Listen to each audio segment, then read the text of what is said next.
Bismillahirrahmanirrahim. Assalamualaikum warahmatullahi wabarakatuh. Hello everyone, my name is Indriyani Dwi. I am from class B, 6th semester major in public administration. In this opportunity, I would like to share with you about Indonesia foreign policy on environment and climate change. Before discussing the material, this video was meant to fulfill the final exam of International Organization and Administration course. Okay, now we go straight into the material. And first, I would like to tell you about a simple definition about climate change and the current climate conditions. Climate change is a phenomenon that we can no longer avoid. Based on the latest IPCC report, shows greenhouse gas emissions continue to rise and current plans to address climate change are not ambitious enough to limit warming to 1.5 degrees Celsius above pre-industrial levels. On this case, 1.5 degrees Celsius was a threshold that scientists believe to avoid more devastating impacts. The international discussion also emphasizes that efforts to control climate change need to be carried out by considering national circumstances, including state conditions and capacities, and state sovereignty. The state gives direction and is obliged to ensure that the development needed to meet the welfare of the people still pay attention to the protection of the environmental and social aspects. In this regard, Indonesia's commitment and contribution in reducing greenhouse gas emissions is carried out on a voluntary basis, full of a sense of responsibility and in accordance with the capabilities of each country. Okay, next we are discuss about Indonesia foreign policy on environment and climate change. First, Indonesia foreign policy on environment and climate change are one of countries' pre-ratification of the UNFCCC and the Kyoto Protocol. Indonesia has been actively involved at the international level as one of the countries' pre-ratification of the Framework Convention on Climate Change, or UNFCCC, and the Kyoto Protocol. The government of Indonesia has ratified Climate Change Convention through Law Number 6 of 1994 concerning ratification of the United Nations Framework Convention on Climate Change and is included in the non-annexed countries.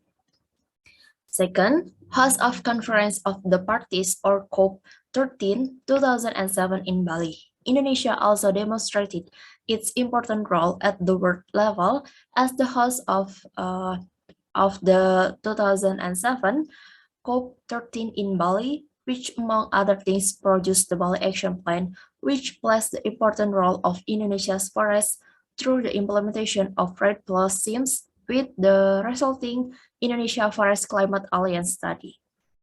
The Bali Action Plans, among others, agreed on policy approaches and positive incentives for REDD+ in developing countries that allows to provide solutions to deforestation in developing countries so that they can be reduced but still be able to continue their national development. Third, signed the Paris Agreement in New York. Indonesia's commitment and contribution was again demonstrated by ratifying the Paris Agreement in New York on April 22, 2016. As a country of pre-ratification, Indonesia is committed to efforts to reduce greenhouse gas emission and actively prevents climate change. The Paris Agreement also positions forests as key to efforts to reduce greenhouse gases. As the part of Paris Agreement, the government Indonesia committed to reduce emissions by 29% without condition and by 41% with international assistance against the business as usual scenario by 2030. One of the references for the implementation of climate change mitigation commitments, we plan to reduce emissions until 2030 by 29% to 41% with the proportion of emissions of each sector, which includes forestry 17.2%, energy 11%, agriculture 0.32%, industry 0.10%, and with 0.38%. Because Indonesia's role as bridge builder both in climate change issues and the UNFCCC Forum and UNEP, the rich biodiversity in tropical forests owned by Indonesia, for example, can be a political leverage that can be utilized in diplomacy and foreign policy. The government Indonesia, through the Ministry of Environment, has ratified law.